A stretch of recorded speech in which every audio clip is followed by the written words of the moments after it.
Hi, welcome to STEAM, a STEM enrichment course for parents, teachers, and caregivers of preschoolers. Today, we're here to introduce this amazing idea that has gained momentum in classrooms and homes across the world. And that is that our kids need to experience more hands-on activities in the STEM academic areas. I'm here with my co-author of STEAM Preschool Enrichment Activities, Jamie Hand, and she is the author and creator of Welcome. Thanks. I'm Amanda Boyarshinov, and you can find me at The Educator Spin on It.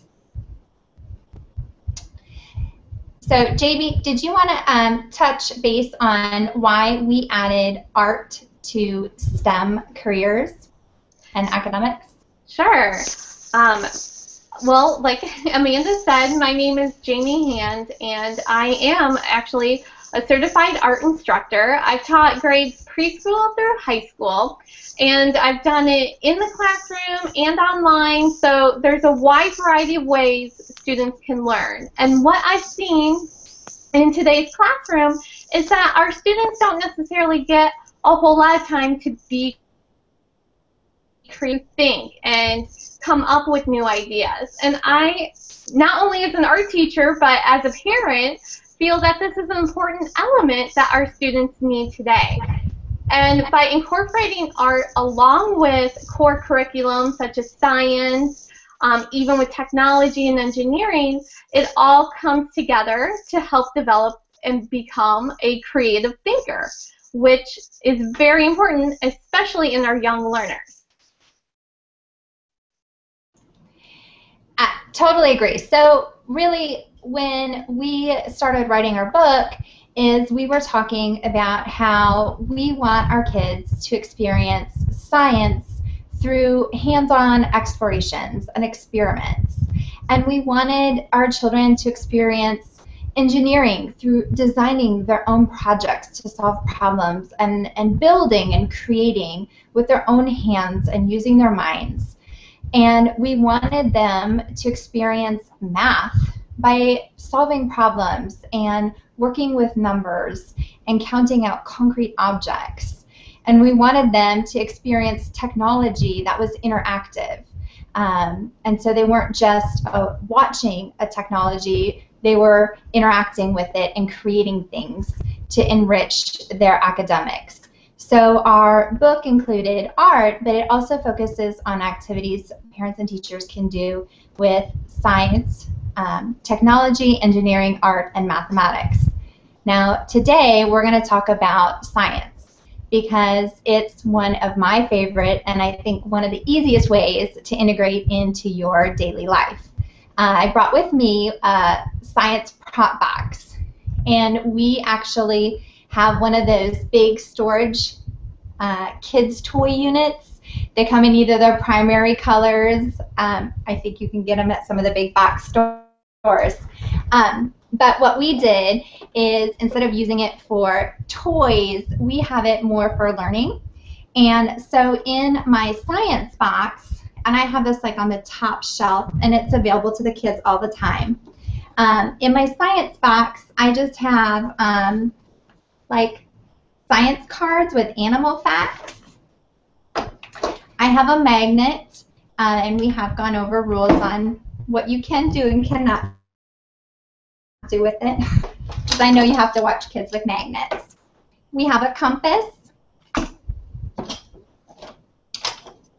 We have magnifying glasses, which I have a variety of magnifying glasses, and Jamie and I were talking about how tools don't have to be expensive to work and to be useful with kids.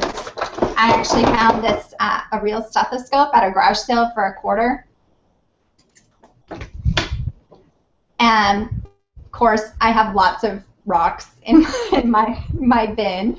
I also found this, it's a really interesting case that has a magnifying glass we happened to stop by a teacher's garage sale. She had a whole bunch of like these little trinkets, and so the kids like to put like bugs and seeds in this and see how they go. And then I also go through my books and I try to find anything that's related to our theme. And so here are just 2 science books that I grabbed. One's Magnifying Glasses and one's At the Beach. They're easy readers for my preschooler. They're only about 6 to 8 pages. And this one discusses how you can sort rocks at the beach and how you can use a magnifying glass to find things up closer. So what I do is I set this box out, and so when it's, I don't know, free play time, whether I'm cooking dinner or something, I'll say, oh, go to the science box. Why don't you see what you can explore or figure out what to do? And so my kids have gotten into this routine that the science box comes out at least once a day, sometimes more. I also try to rotate what's in it. So I might take a couple things out, like the rocks, for this week and put something new and exciting so that they keep wanting to go back to that. Now, Jamie, do you do anything like this at your house? We do something similar. We rotate all our toys, and mix throughout the toys, we have different science tools. And you touched on that they don't have to be expensive. Here's our magnifying glass, straight from the dollar store. But what I like is that it's large, so even my 3-year-old, and it's plastic, so she can bang it around. And they love to go around with this. What we do, so in each different toy rotation that we have, each we bring out some new set of toys, but incorporated in with the toys are different elements. It could be like Amanda had rocks. Well, we had one week where we had rocks then as well. So I do try to change it just to keep them engaged. And what I'll do a lot of times is maybe set something out on their little snack table while they're napping or having a rest or quiet time. And then when they come down, then they get all excited and see, even if it's something they've done before, if it's just presented in a new way, like out of a box or just on the table, then it grabs their interest all over again. So that's what we typically do. You know, and you touched up on a really good point that it doesn't have to be separate. It can be integrated. Mm-hmm. And you can have a little bit of both. Like you can have a separate box. Like if you have a farm unit, you could put like seeds for wheat with it and a magnifying glass right next to it. And then you also touched up on a really good point, and that is just to use it, because if it's hidden away in a box, it's a great tool, but if it's not out and you're not saying, ooh, let's see what this does, or at the end of the season last year, our big sunflowers, like the giant ones that had the seeds in it, I literally had dried one, and so kind of like what you were saying, the kids woke up from nap, and here are magnifying glasses and this giant sunflower head full of seeds, and then I did those little prong pickers, mm-hmm. and I said, okay, we are going to make our own bird seed. And so the kids took the thing apart, and then we saved some and planted in the next year. So it's a low-cost way to integrate science and make it fun and interesting for our preschoolers. So this week on both of our blogs, we introduced a science challenge. I come from a long line of geologists in my family. I'm not a geologist. I am a K-12 reading master teacher, but I do love rocks. So one of our science activities is looking at rocks, because I don't know of a preschooler who doesn't like rocks. We're walking to the park and they want to pick up rocks, or we're playing house or kitchen and they want to cook with rocks, or they decide they're outside and they want to make up games like hopscotch or tic-tac-toe. So rocks, I think, are a natural, curious way to kind of discuss some investigations. And so I had my child pick up his own rocks, and then he has access to our millions of rocks. We have some of ours organized, and we kind of talked about how different rocks are shiny and how some of them got that way. Now, where we live, we can't find these, but I know some people live some places where there's some really cool rocks. Like, we just found this one outside, but we liked how it had the lines. It was a good way, like, to talk about the differences. And then this one, we were actually. Do you call a fossil a rock? That's a good question. That is a good question. You should look it up and let us know. I was gonna say, it's in my rock. I think it petrified. What it is the ancient manatee tusk. Oh, wow. So we were hunting for shark's teeth in a creek bed, and all of a sudden these three ladies came like trudging out of like the wilderness. And here they saw me and my children like trying to find shark's teeth with three young kids in the creek bed. And they said, "Do you guys like rocks?" We're like, "Yes."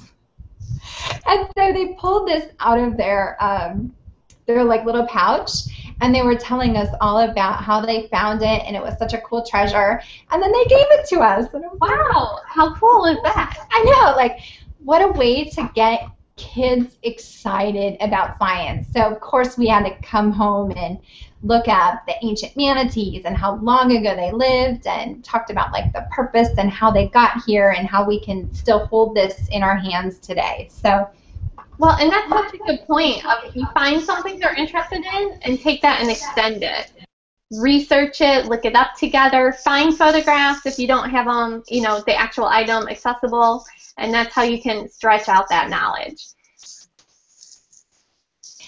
And I think too, even if they see their parents are excited about it, like, yeah, they get excited. And if I was like, "Oh my goodness, that's a rock. Like, let's move on. Come on, honey." Like, they might not feel the same motivation. Well, to contrast your story a little bit, so we were searching for rocks. We were not in a creek bed or anywhere exotic. We were just at the local park. And to be honest, we were searching for rocks, and there were not a lot of rocks. So we did with what we had, and here are some of our findings. But we did get a variety of sizes, but not necessarily maybe the most exciting. However, I happen to have a few extra rocks from a different project we had done that were smooth. And so to be able to contrast the smooth rock with the bumpy rocks, that is what they became interested in. They really liked the touching, the difference. And then our challenge then was trying to draw, how can you draw it differently? How can you draw the smooth rock versus drawing a bumpy rock? And so it really brought in, I think, even though she's only 3, I think my younger preschooler is a tactile person because she just wanted to touch them all over. Where my son, who's a little older, he's 5, he really grasped onto the magnifying glass, wanted to really inspect them and really pretend he was a scientist and study them and see what the difference is.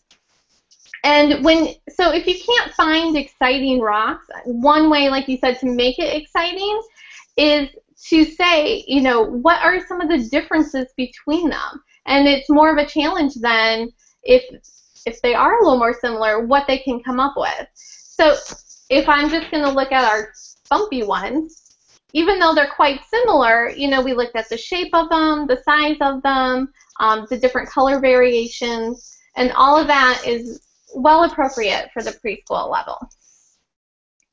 And I, like, piggybacking on that, I think sometimes we may be able to bring up a topic. So we might be able to talk about texture. And I have a toddler, and all he wanted to do was throw them. So, well, there is that too. You do have everybody on the spectrum.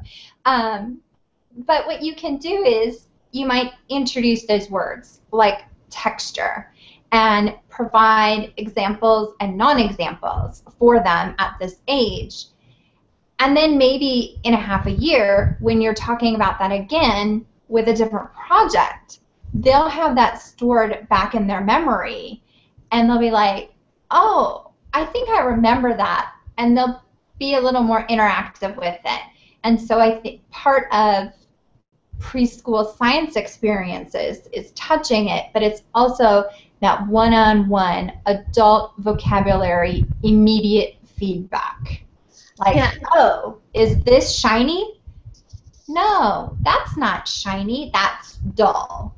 Mm-hmm. This one's shiny. Look at how it sparkles, or how you can kind of see it shine. So I think that the vocabulary combined with that immediate adult feedback is also a very important part of experimenting and exploring. Yeah, what you're doing is you're giving them experiences, and those experiences are going to come back to help them be successful learners when they have that prior knowledge.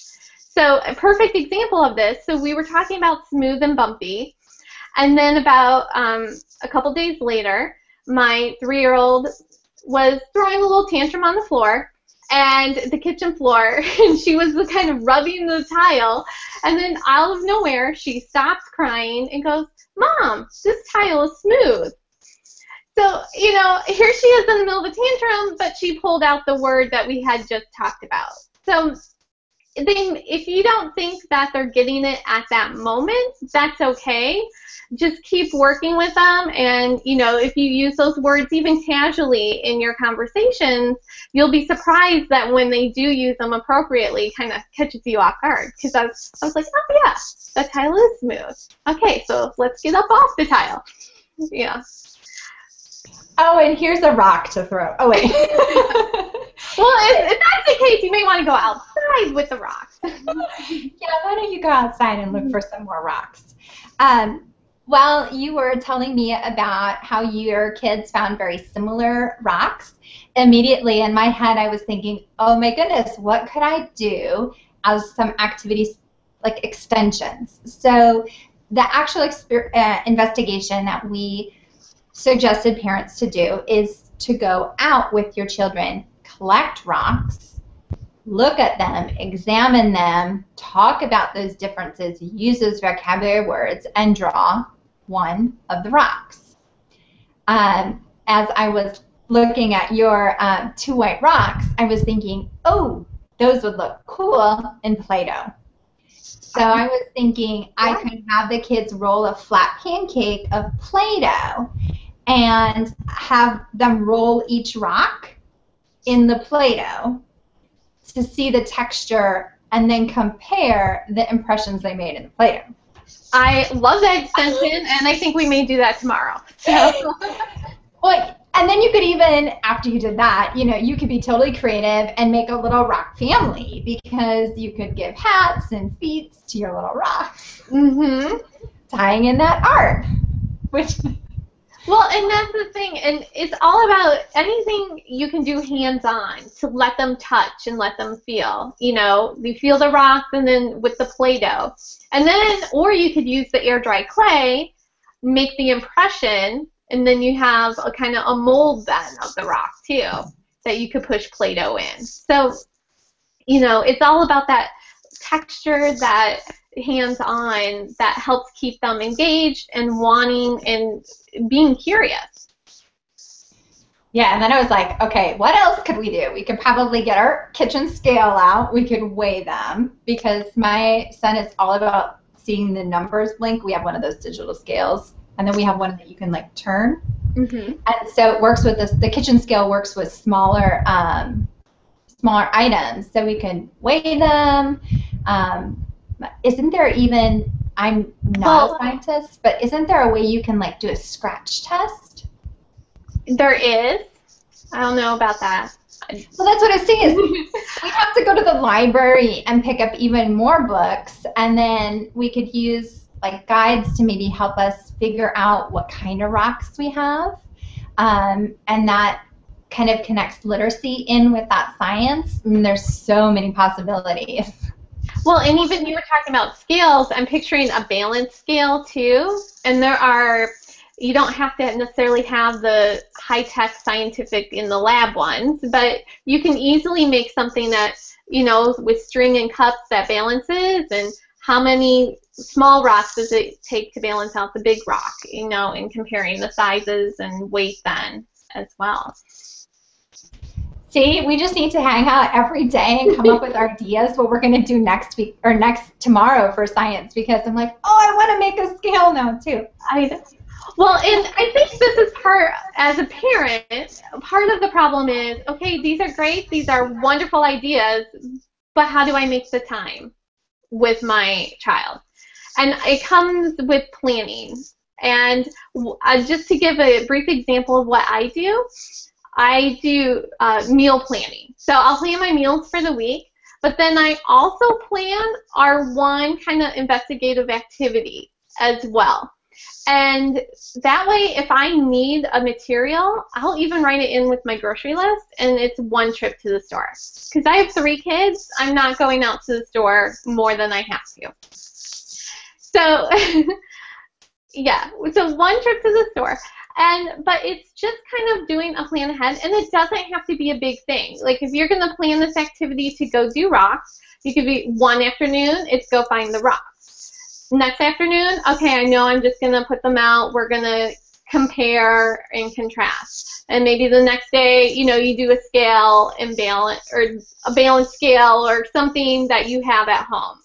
You don't have to necessarily go out to the store to get your materials, but if you just make a quick mental note of what you're doing for that week, it really does help, and then it's so easy to pull it out that day. You have it done, it's ready to go, and just like we eat dinner every night, then we have our activity as well. And for me, I can't just make a mental note, because then I'll say, oh, I'll do it tomorrow. I'll do it tomorrow. I'll do it tomorrow. So to make tomorrow today, I just have a really quick, it's kind of like a modified lesson plan, and I don't write objectives, I don't write the details, I just write like science rock activity, and I'll put that on Monday, and then Tuesday I'll say, oh, we're going to build with blocks, and then when I'm done, I literally cross them out. And it's if you're a list maker, which I happen to be, it's an effective way for me to kind of organize that. Yes, once during the day, I have made a point to integrate the topics and that I really want my child to learn. Because if I don't make that time and that effort, then they won't necessarily get that hands-on, minds-on experience that I want them to. Yeah, and I agree. And when I say I do it with the menu planning, like I literally have breakfast, lunch, activity, dinner. Like it's all listed out. And so that way, that's just what makes sense to me, that to make that note of doing it. And, things do come up. I mean, it's not every day do we have something cool and wow. Sometimes it's something simple. A lot of what I do, too, are like art trays, where it's just a tray of materials that they've already used before. And so then that way I don't necessarily have to be sitting right there if it is a busier afternoon. Because I also have a 6-month-old. So to balance everything, you know how it goes, Amanda. But it's just, if you make, you take a few minutes to plan a couple different activities, it does make a difference. It does keep your children engaged, and you do spend that time, hands-on with them, which I think is what makes the biggest difference. And the hands-on, minds-on part, for me, sometimes will last 3 minutes. We were having a discussion, kids were in the bathtub, we're talking about cars sinking and floating. And, my preschooler just kind of looks at me like, come on, Mom, I'm playing with the cars. And so our vocabulary experience lasted a whole, 2 minutes. But I thought, well, he's at least heard me say those words. So maybe when I bring it up tomorrow, it'll sink in. And so I didn't consider it like an epic fail that my sinking and floating discussion didn't work. I consider it an absolute success because I tried. And that's, I think, the biggest thing with preschoolers is that you just have to try. And if it doesn't work, then you change it up a little bit and you try it again tomorrow, because science is really, really important. And they're curious about the world. We just kind of have to figure out, as you mentioned earlier, what they're curious about and kind of take what they're curious about and roll with it, learn about it, experiment with it, be as hands-on as you can. Well, and you bring up an excellent point that if you do take, you plan a few activities, to not be upset if they do not go well, because most likely they will not go well. But it's being able to adapt and let your child kind of lead the activity as well. I mean, certainly you want to show them the safe way to use materials, how to take care of tools. But, like, I know my son, he's 5 now, and he's really shown an interest in building. So a lot of what we do may lend more to the building side, because I know that's what's going to grab him and keep him interested. My 3-year-old, my daughter, she's kind of towards the art side, which, of course, I'm like, yay, that's what I love. So, so we do kind of mix, but I do try to give them opportunities that, I know what their interests are, that activity can, grab them that way too. So if you're feeling lost, then, maybe just pack it up and try it again at a different time. And I think as experienced teachers, we know that. Sometimes we'll plan fabulous lessons and we teach them to our children in the classroom, and we realize that they're not getting what we want them to get. And so the next day we try again. And it's important to realize that that's just what we all do, because no one knows exactly the right way to do that, or we'd be very, very rich. And it may take a while for you to kind of find out what your child's interested in. And so that's where, following along with our e-course will help give you a wide variety, and you'll start to see, oh, my child really likes this activity. So then you can look up other things at the library or online that may, kind of extend. We include a lot of activity extensions, which we were already doing here in our course. So by, trying different stuff, then you can kind of narrow down. Because, like I said, my 3-year-old, she's showing a slight interest in art, but, that could be my influence on her as well. So I try to keep it open, and that's where, doing a broad scope of incorporating the science, the technology, engineering, and art and math all into it. We'll start to understand, and you may understand your child a little better, too, by understanding what their interests are. And I think that being able to say, oh, I'm not a professional scientist, I need to go to the library and check out books. I need to go to Amazon and download some resources. Because yeah, I'm an art teacher. I'm not a science teacher. So I know science teachers, so I will go and ask them, but I am not a science teacher. So a lot of times it's trial and error with myself, too. And it allows us to, I think, to say, okay, our kids are our kids, but they might be interested in things totally different that is well beyond the scope of the things we know. And so it's again, going back to that, making a point to interact with them so that they have these hands-on, minds-on experiences with adult interaction and vocabulary. So we hope that you will stay tuned with us for the next lesson, which will be on technology. And if you cannot wait for all of the activities next week, we encourage you to buy our newest ebook, STEAM. It is Preschool Activities for STEM Enrichment. and it is a really easy to follow ebook. It has a picture of the activity and the kids doing the activity, and it has the learning objective for those of our teachers in the audience and the parents who want to know, like, why am I doing this? Then it goes on to tell you the materials. And as Jamie mentioned earlier, if you don't have a material, don't feel like you have to go out and buy the most expensive one. First thing I would do is look inside my house and make adaptations. So if you don't have a magnifying glass, you can, honestly, you can skip that and have them look it up close, and then maybe when you're at the dollar store next time, buy the magnifying glass and do it. If they ask for a specific color paper, it's easily adjustable. So the materials aren't, I know, what would you call them, Jamie? They're just household materials.